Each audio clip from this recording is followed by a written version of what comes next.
Good morning, good afternoon, good evening, ladies and gentlemen.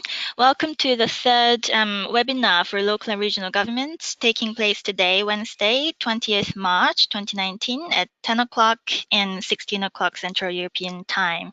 My name is Jisun Huang, Senior Climate Advocacy and Policy Officer at ICLEI World Secretariat. I will be a panelist as well as the facilitator of today's webinar. On behalf of ICLEI, I would like to extend my heartfelt welcome to all of you. Before we get started, I would like to give you a brief technical introduction on the features of this webinar today. Firstly, you are automatically muted by the system, and I would like to kindly ask you to remain so till the end of all the presentations to ensure smooth proceedings. Secondly, there is a box of typing in questions, so please feel free to use that feature at any time during the webinar, and we will address your questions at the end of all the presentations. Last but not least, in keeping with the principles of openness and transparency, this webinar is being recorded, and upon the closure of this webinar, we will be sharing with you the recording files as well as the PPTs that we will be using today. Now with that, I'd like to introduce my fellow panelists at today's webinar. Firstly, I introduce Mr. Yunus Arikan, who is the Head of Global Policy and Advocacy at ICLEI World Secretariat, who is also the local government and municipal authorities constituency focal point to the UNFCCC. And I also have the honor of introducing my fellow panelist, Ms. Esther Mogio-Rossi, who is Climate Finance Manager at ICLEI World Secretariat. Esther joined us at the 10 o'clock webinar this morning, but unfortunately she had other schedules she had to attend. So unfortunately for this webinar, she won't be able to present. Instead, the climate finance content will then be presented by Yunus. Now with that, let us get started.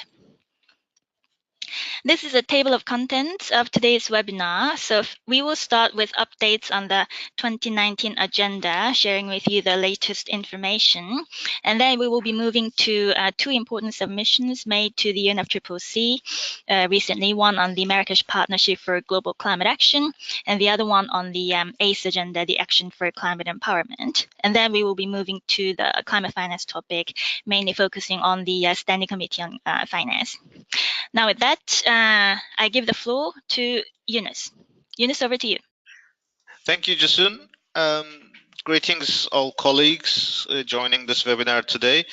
In these two slides, we would like to recall our agenda for local governments and municipal authorities constituency. As you can remember, this is reflecting the latest updates based on the last webinar we had in end of February. So in this chart, the main update is regarding to the date of the 25th Conference of Parties of the Climate Negotiations, which is now confirmed to be held on 2 to 13th of December in Chile. There was, in the last couple of weeks, there was consultations between the host government, Chile, and the Bureau, which is consisting of other parties and the Secretariat, whether or not to have this COP sometime later in the year, because there were some logistical challenges addressed by the host country. But the final decision was that it is, despite all the risks, it's much better to keep it in the original plan, which is end of the year, at least in this round. So now we can comfortably recall that COP25 will be in Chile in December. This would also impact the date of the pre-COP, which is expected usually around 1 month before the COP. This will be hosted by Costa Rica, and the date is not announced yet. The other information that may be relevant for us is that desertification conference or desertification COP was originally announced in October, and now it's moved to September, and we have to see the final announcements from Secretariat. Over the past couple of weeks, especially in the UN agenda. Last week there was the fourth UN Environment Assembly. In terms of climate change, there was not a major uh, agenda, except there was one planet summit by President of France, and there was one negotiation item on geoengineering. Unfortunately, or fortunately for some, this proposal was withdrawn due to lack of consensus, especially by United States and Saudi Arabia with other parties. So we will see whether there may be any decision in the next round of UN Environment Assembly. Other than that, the agendas of the local governments and municipal authorities, the agenda of UNFCCC and the other UN process continues as originally announced. For the next slide, Jason, if you can go. There is a couple of minor, let's say, updates. For example, um, there's more clarity on the climate summit scheduled on the 23rd of September to be hosted by UN Secretary General. The major official change is the name of the summit. It now says Climate Action Summit.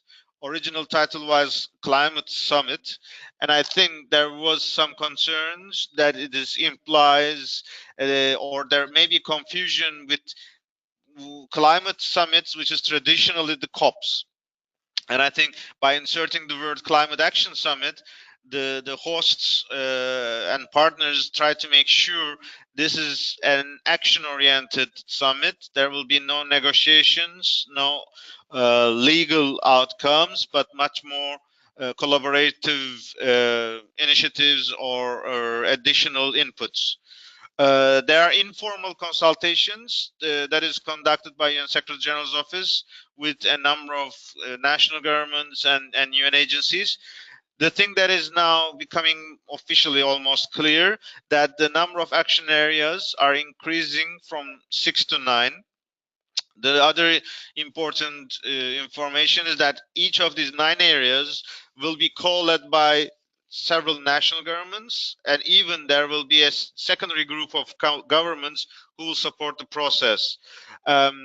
The names of those co-leads are still under final negotiations, as far as we heard, but some names are already being spoken. And for each session, or let's say each action track, there is a facilitating organization. In most cases, this is by a UN agency. And in the case of cities and local action, it is the UN Habitat who will facilitate this process towards the climate summit. Another update is regarding the agenda of the ICA summit or ICA conference, International Conference on Climate Action, to be held in Heidelberg in Germany on 22nd and 23rd of May. This is a joint initiative of the German government, Minister of Environment, State of Baden-Württemberg, and City of Heidelberg. As of today, the website announces the workshops, the thematic workshops that will be held in the afternoon of 22nd of May, and additional workshops, which is much more focusing on cross-cutting issues like governance and finance, on the 23rd of May. In addition to this, there will be official opening and closing, mayor's breakfast, and a high-level roundtable, which is expected to conclude with an announcement on partnership for collaborative climate action. And more updates has to come soon, but this is expected to be one of the major events that feeds into the special cities track for the UN Climate Summit. But we also note that considering the recognition of all levels of governments in the Paris Agreement, this is the first time a national government is stepping up and convening such a discussion. Therefore, LGMA partners, as you can see, many of our members and partners are contributing to this inclusive and innovative conference, and we expect there will be exciting outcomes coming out of that. In terms of, again, a short-term agenda, the side event applications for the June climate conference is started. Organizations can mobilize their applications and finalize the merging until 22nd of March. Registration is also, or let's say pre-registration is also open. After the quota definition, final registrations will continue in June. We are expecting a number of high-level events to be conducted on 25 and 26th of June, which is the last 3 days. But we will see, because there are still some discussions pending. Regarding COP25, as we mentioned, the local, or let's say host government, is concerned about the availability of space for organizing meetings, and the congestion in the city, and the cost of hotel prices, because it's a peak season.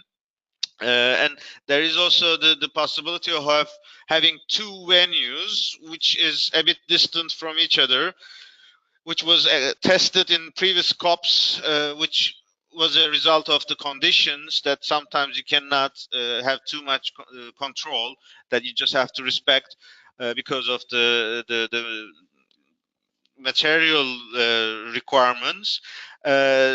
Everybody was happy to have one conference venue in Katowice at COP24, but let's see how things will evolve in Chile.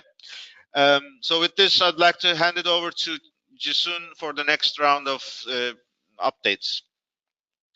Thank you, Yunus. Now, with that overview of the LGMA agenda in 2019, we are moving into the next segment of our webinar today, which is about the two submissions, one on the Marrakesh Partnership for Global Climate Action and the other one on the Action for Climate Empowerment. We start with the Marrakesh Partnership.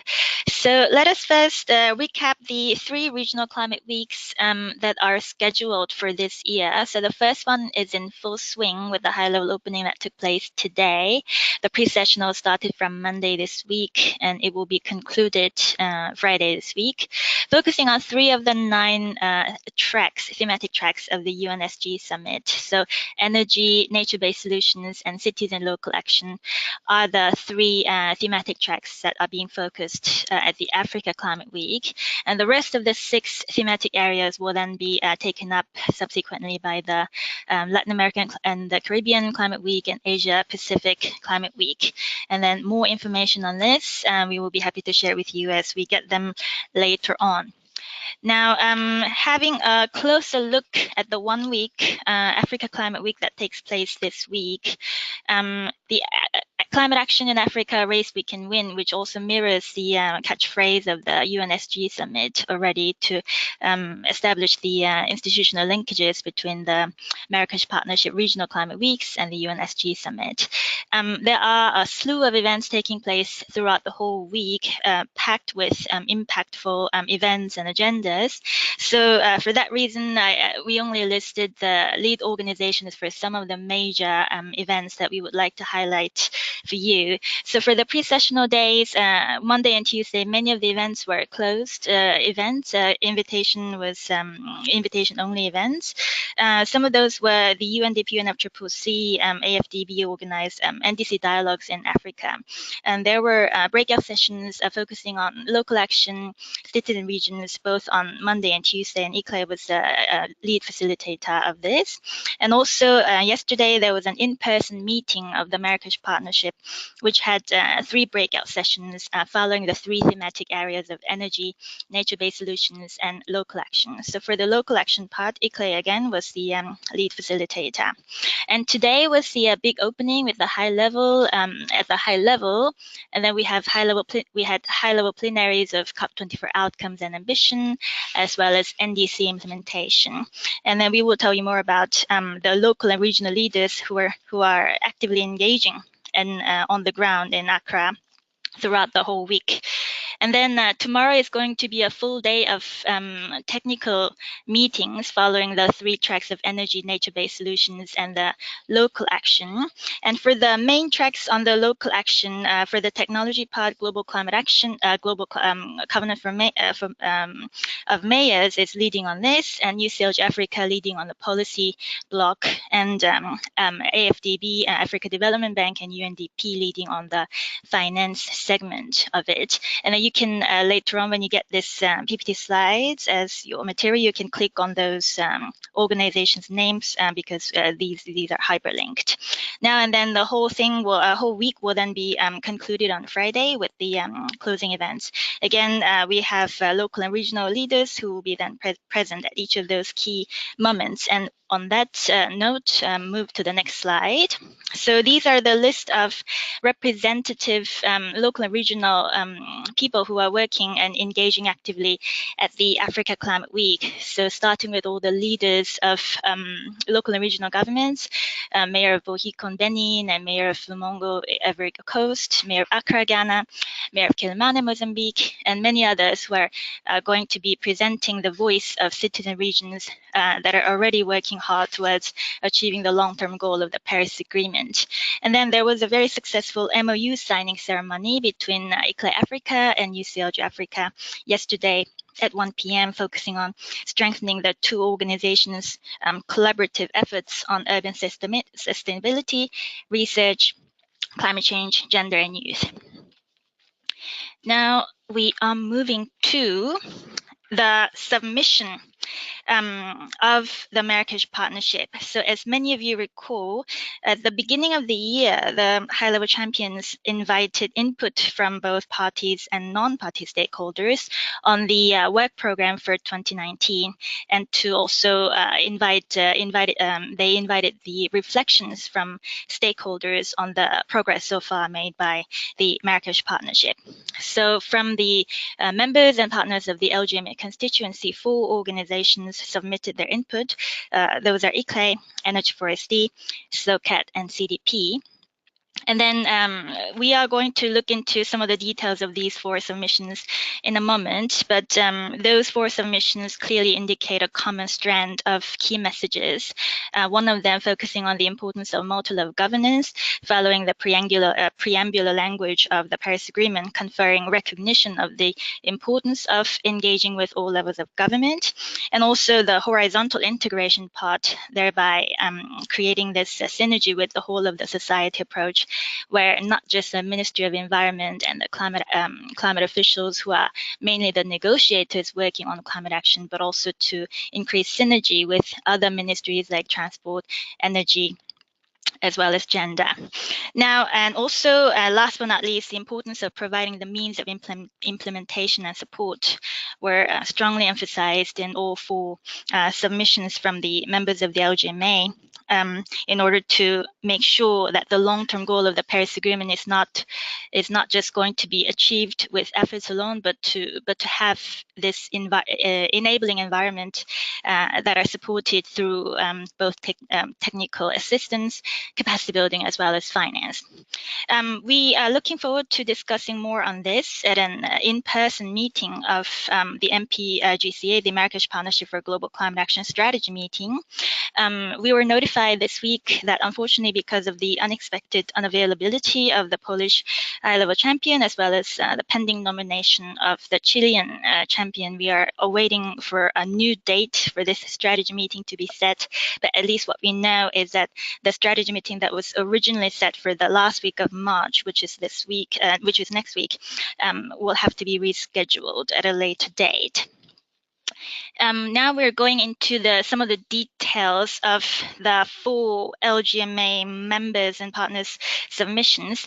This slide a bit text heavy, so I wouldn't go into each of the details, but just to highlight some of the key points from different organizations. For ICLEI submission, the importance of the COP24 mandate on the follow-up of the Talanoa dialogue, where the inputs, outcomes, and outputs of the Talanoa dialogue be used for preparing for the next iterations of NDCs, and also to utilize those for preparing and also implementing pre-2020 ambition and implementation was emphasized as an important point, and also to be leveraged upon for local and regional governments to be fully integrated into the process of preparing for the next NDCs. And also a strong focus was made on the importance of preparing long-term climate solutions, including the mid-century climate neutrality goals, and the roles and responsibilities of local and regional governments who are already working on the mid-century climate neutrality or emphasized. And when we look at the Energy for SD submission, the importance of having a balance between not just on mitigation, but also adaptation and resilience, and the importance of broadening the stakeholder engagement under the Marrakesh Partnership. And the SLOCA also emphasized some of those similar points, along with the importance of creating a knowledge policy practice interface, as well as to create this horizontal synergy between energy, transport, and climate. And for the CDP submission, the importance of supporting data-driven decision-making process, and the importance of providing strong data points for policymakers for them to be able to move ahead with informed decision making based on concrete data, and the willingness of the CDP to work towards that goal were mentioned. Now, this is the two party submissions that were made in response to the Champions Letter. So there were two submissions, one by the EU and the other one by Mexico. So EU, represented by the Romanian presidency, listed a lot of important points, one of which being the immediate priority area for the EU being the International Conference on Climate Action, the ICA, as well as the importance of having clearly delineated budgetary implications for the activities of the MPGCA. So they recommended the Secretariat to produce reports on how the financing resources will then be has been made for supporting the activities for regional climate weeks and the activities of the MPGCA as a whole, for them to be able to assist, have this detailed view on how to improve the MPGC operation and what is the best way forward. And for Mexico's submission, it was quite unique in a sense that it was already clearly mentioned in the submission that it was a joint work with civil society organizations on climate action within Mexico. And indeed, the submission reflected a very broad view of the society as a whole, not just a perspective of the national government. So the champions, the role of the champions in engaging the non-party stakeholders, participation in the climate process, and also to strengthen the multi-level governance once again, to bring local and regional governments closer to the climate planning at the national level. So all of these were the points that were raised by the party submissions in response to the Champions Letter. Now with that, we move to the submission made by ICLEI under the Action for Climate Empowerment, the ACE agenda under SBI. So as many of you recall, we had a very important mandate on ACE from CMA at COP24, which required parties to foster collaboration with local and regional governments under the ACE agenda. So ICLEI's proposal and its submission was to establish a special session on cities and regions as part of the 7th ACE dialogue at SB 50. And the key objectives of this special session on cities and regions would be to promote the exchange of information, best practices, with a view to supporting a closer engagement between all levels of government to support the ACE agenda, as well as to have a consultation together on raising ambition of NDCs. And this panel will then create synergies with lots of different events and other tracks that are already underway.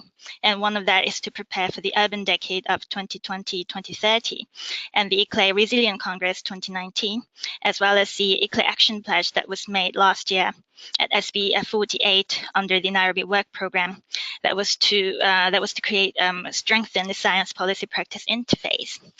Now that ACE submission main points that I just outlined, we are moving to our next topic of the webinar, which is on climate finance. And with that, I give the floor to Yunus. Yunus, over to you. Thank you, Jason. I think it was very impressive to see the convergence and also innovative ideas coming both from parties and non-parties in terms of the Marrakesh partnership, and we hope this will be taken up as appropriate by the champions. And thanks a lot for summarizing this. So as we have been addressing since the beginning of the year, The Standing Committee on Finance will focus on sustainable cities in 2019. This is one of the major events for us, obviously. The logic is that we have been, since the local government climate roadmap that kicked off in 2007, we were asking for a recognition, engagement, and empowerment. We can recall recognition is done with the Paris Agreement, engagement is done with the Talanoa process, and this standing committee on finance focusing on sustainable cities can be complete the full cycle that now it's time for empowering cities with appropriate finance and resources. So just to recap, this committee is a legacy from the post Copenhagen process. It was adopted or agreed in 2010 in COP16 in Cancun. This was a response to this famous $100 billion by 2020, and that this group will mainly foresee a coherence and coordination, that this money is available and it is appropriately dispersed to the right projects and incentives. Therefore, that there is a confidence that climate finance is supporting the climate action. There is a total of 20 governments who are part of this body, 10 from Annex 1 and 10 from non-Annex 1. And this has been regular having meetings, and even every year a forum, and the results are fed to the COP for their final decision. So it is really an important mechanism, and it's very good that this will be focusing on cities. So next slide, Jason. So the Standing Committee of Finance will meet this week on Thursday and Friday in Bonn. For the local governments and municipal authorities constituency, Esther Maggiorsi and James Alexander from C40 are the focal points.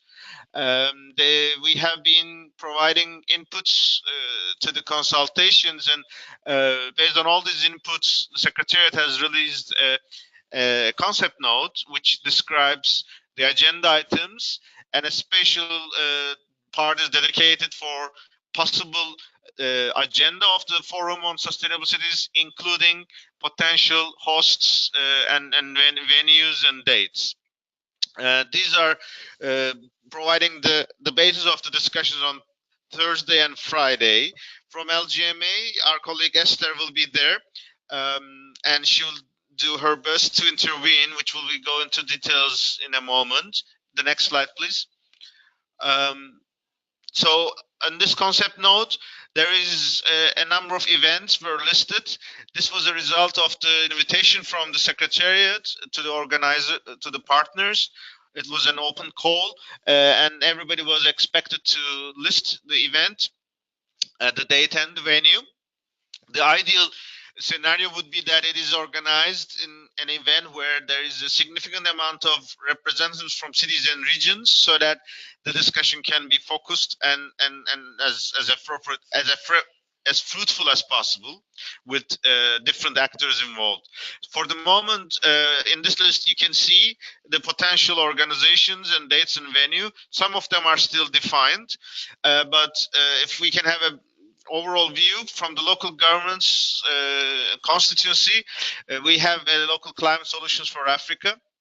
We have the National Front of Mayors in Brazil having their sustainable development, the meeting of the municipalities for sustainable development, a potential event of the city's Climate Finance Leadership Alliance to have their first forum. UCLG and UN Capital Development Fund are convening the second annual meeting of Malaga Coalition on Municipal Investment Finance, and C40 is hosting the C40 Mayors Forum in October. So these are all potential events that are hosted or expected to be hosted by LGMA members or partners. An additional group of countries or initiatives are also have put forward their proposals. For example, World Green Economy Organization and UNFCCC Regional Collaboration Center in Dubai is expecting to have a 2019 Green Finance Investment Forum. I think this will be one of those unique events that is particularly designed for the SCF. There are advantages and disadvantages, of course. Latin America and Asia Pacific Climate Week, because of the timing of these events, can be also potential hosts of such an event. In Beirut, the United Nations Economic and Social Commission for Western Asia, there may be a possibility to have an event on the week of 9th of September. The Global Environment Forum, the Global Environment Facility, and the World Bank is having the third global meeting of Global Platform Sustainable Cities in end of April, but it is exactly overlapping, almost overlapping with the UN Climate Summit. So I'm not sure how realistic to expect an effective meeting here. So these are all the potential options on the table, and the standing committee will decide hopefully by the end of Friday this week. Next, in terms of inputs to this discussion, ICLEI, Cities and Climate Finance Leadership Alliance, and Global Covenant have been consulting internally to explore what could be the key proposals from our side. They have listed a total of 8 priorities. The first one is to address the crucial role of local governments can play in reaching the goals of Paris Agreement and close the finance gap. This is particularly important because we are seeing more and more tendency to engage the budgets of municipal or regional governments, which also contribute to the global funds. That can be an interesting discussion. Vertical integration, obviously, that is our priority, especially that the Katowice COP agrees that experience from Talano dialogue should now reflect to the NDC. Early stage project preparation and capacity building. This is addressed by a number of initiatives, and we believe this is a very critical moment in the timeline of the project pipelines. And as if the projects are well prepared and those who host these projects are well informed, it may be easier to expect them to be receiving the appropriate resources. Coherent definition and tracking of substantial climate finance, urging for direct access to UN climate funds. Of course, this is always an issue. Stopping the silo thinking between adaptation and mitigation. I think this is best addressed at the local level. Many projects, if well designed and implemented, can address both concerns and present multiple benefits for both adaptation and mitigation. So putting in one basket doesn't help, or it doesn't make too much sense. Infrastructure standards and their definition and application could help to increase the quality of the projects, and infrastructure sustainable assurance as to enhance the de-risking and create greater financial valuations are the topics that we wish to see to be discussed into this in this forum that will hopefully be held in the next couple of months. Jason, with this, I hand it over to you to go to the next step of the webinar. Thank you, Yunus, for presenting us with the climate finance updates. Now, we reached the end of our webinar. This slide just shows you that we have this LGMA webinar on a monthly basis. So you can already click on the time slots for the future dates and sign up for our webinars already to plan accordingly.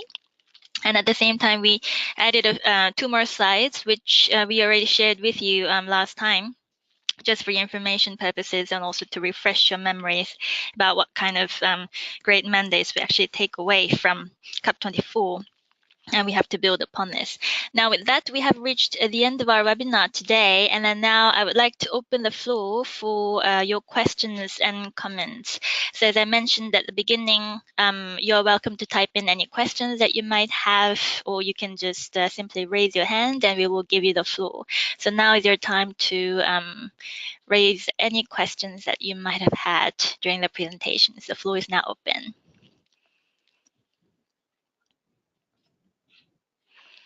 so far I received no questions in the question box, and I see. Okay, I see a question from Monica. So what is, I read it, what is actually meaning of SEF? Is it UNFCCC? So I hand it over to Eunice for this climate finance question. So thanks, Monica. Yes, Standing Committee on Finance is an official body of the UN Climate Convention, Climate Change Convention. So the members are nominated and selected by the COP, so nominated by governments, and they're selected or approved by the COP. Their conclusions are also fed into the decisions, annual decisions of the COP.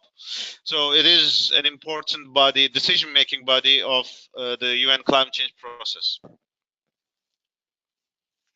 Thank you, Eunice. Let me just add that the Standing Committee on Finance is also playing an active role supporting the COP directly in providing oversight role of the COP in terms of providing guidance to the two operating entities of the financial mechanism of the UNFCCC. So the two operating entities being the GEF and the GCF. I have a question from Daniela on the Latin America and the Caribbean Climate Week. So do you have any information about the Latin America and the Caribbean Climate Week in Brazil regarding the program as per the procedure that we followed last year? Thank you, Daniela, for this. At the moment, other than the information that we have in terms of the date and the venue, not much else is available, especially in terms of the substantive program. As I mentioned in my slide here, so there are 9 thematic tracks of the UNSG Summit. 3 have been addressed at the Africa Climate Week, so we can expect that the rest of the 6 tracks that I mentioned here will then be taken up by either the Latin America and the Caribbean Climate Week or the Asia Pacific Week. Which one we are not we are not informed of yet, but at least we can narrow down our expectations for these 6 thematic tracks that are to be taken up. And at the same time, as I mentioned, the in-person strategy meeting of the Marrakech Partnership for Global Climate Action, which was initially scheduled for next week, will then be postponed. But then when it actually happens sometime in April, hopefully, then we will be able to have more information program-wise on what to expect and how to prepare for the Latin American and the Caribbean Climate Week. Eunice, is there anything you'd like to add? Maybe I can add. So these are definitely the official updates, but there are several points to be considered. First of all, I think Latin America is a bit advantageous because Africa Climate Week was too early in the year, and as you have seen, for example, we still don't have a champion from Chile, which is the host of the COP25, and Latin America is the same region with Chile. And it is expected to be in end of August, and which means in between there will also be the technical negotiations in Bonn in the second half of June. So by the time, with the next couple of weeks, or in the worst case in the Bonn climate conference, there will be a lot of points clarified. So this would be an advantage for Latin America to be much more specific in terms of producing results. For example, in the case of, once again, Africa Climate Week, connection to the UN Climate Summit was not very, let's say, known before. But having said that, there's also a disadvantage because, for example, it is a bit late to influence the climate summit because it's end of August. And of course, bigger concern or biggest question would be how this meeting will be shaped, because it will be held in Brazil. We know Salvador, an ICLEI active ICLEI member. It is the secretariat of CB27, the capital cities of 27 states in Brazil. But we also know the Brazilian government has been relatively much less ambitious than the previous one, which is now in charge since November 2018. And there had also been discussions that in the Katowice COP24 negotiations, the agenda item on flexibility mechanisms was particularly difficult with the position of the Brazilian government. So how Brazilian government will host, or what will be their influence into the shaping of this event, will be a point. But we are very happy that it's hosted by Salvador, so that we can work with the Salvador and other capital cities of Brazil, or National Front of Mayors in Brazil, and of course the rest of other partners in the region, so that we can prepare as appropriate. So these are the additional points I wanted to address. Thank you, Yunus. In the meantime, we got an additional question from Monica. We also have a question from Daniela, but let me get to this after we address Monica's question. So I read now. When would you expect more logistical information about COP26? So Monica, I'm not too sure if you meant COP25 in Chile or COP26 in the European and the Western European and other regions. But Yunus, you can address both, I suppose. Yeah, Monica clarified COP25, but we can also touch on the COP26. Monica, it has been a bit difficult, let's be realistic, because there have been intensive discussions over the past weeks between Chilean presidency and the Bureau of the COP. Obviously, and we always say that every COP is unique. This depends on the agenda items, this depends on the host government, this depends on the host city. In the case of Chile, it was also very difficult because they were not prepared, so they were more or less not obliged, but it was like just like Germany, who has to logistically host the COP. It was something that came onto their laps in the last minute. And even in COP24 in Katowice, Chilean government was reflecting the possibility that practically it may be better to have it a bit later. Technically, it may sound normal, but we all know that the moment you change the calendar year, especially the budgets, the expenditure, the DSAs, all these kind of very administrative stuff can be very difficult. The other point is that the moment you start to postpone or delay the official sequence of any events, it also influences the other meetings. For example, if the COP was in January, how will you justify that they will meet again in 3 months' time in Bonn? Or how will you make sure that in 2020 there will be 2 COPs, as long as there's no big reason for that? And also in January, several countries or regions are still having a different timing of the calendar year for their new winter break or New Year break. So that was also additional difficulties. So taking all these things, now it is clear, good news, that we know when it will be held and where it will be held.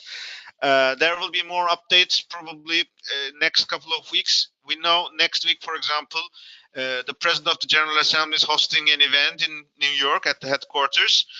That could be an opportunity because we know there will be a steering committee of the UN Climate Summit at the same dates. Probably by that time, there will be an announcement, official announcements on the Climate Summit, action areas, who is co-leading and then facilitating institutions, plus maybe the plans from the Chilean government, including the appointment of the new climate action champion. And assuming that this will come by the end of March, in April we may have more updates, and that's all what we can say at the moment. Coming to COP26, let's address. As you know, these COPs, the events are, as presumably, is in rotation among the regions. So Europe, Central and Eastern Europe, Europe in the large sense, including Western Europe, which is US, Canada, and Australia, Latin America or Caribbean, Africa, Asia. These are the main regions. So in 2020, it is in the um, it's the turn of Western Europe, and from this group of countries, there are three countries' name being outspoken: UK, Italy, Turkey, and there's no official submission or even decision. Because each government has their own challenges and unique conditions. And of course, we're talking about 1.5 years ahead, especially in the case of UK. The result of the Brexit may significantly impact anything related to UK. Therefore, for COP26, I think we still have to wait and see. Maybe more clarity can come during the June session in Bonn. Thank you, Yunus. In the meantime, a comment from Daniela just to say Salvador is a very good leadership. So in spite of the national government, so all the more reason for us to be optimistic about the upcoming Latin America and the Caribbean Climate Week. With that, I don't see any further questions raised. No, I see no other hand raised at the moment either. I suppose this would take this as a sign that we are approaching the end of our webinar. Eunice, is there anything that you'd like to offer as final thoughts or comments? No, I think the finance, standing committee on finance, the next couple of days we would be sharing those updates soon, and we will look forward to additional planning and hopefully announcements, especially from the champions and Marrakesh partnership, and we will be staying in touch as such. Thank you very much for your facilitation and preparation of the session as well. Great. Now, ladies and gentlemen, this is the end of our webinar today. Thank you once again for joining us today. And as I mentioned at the very beginning, this webinar has been recorded, and you will be provided with the PPT slides as well as the recording of today's webinar. Thank you once again for having joined us today, and we look forward to seeing you next time.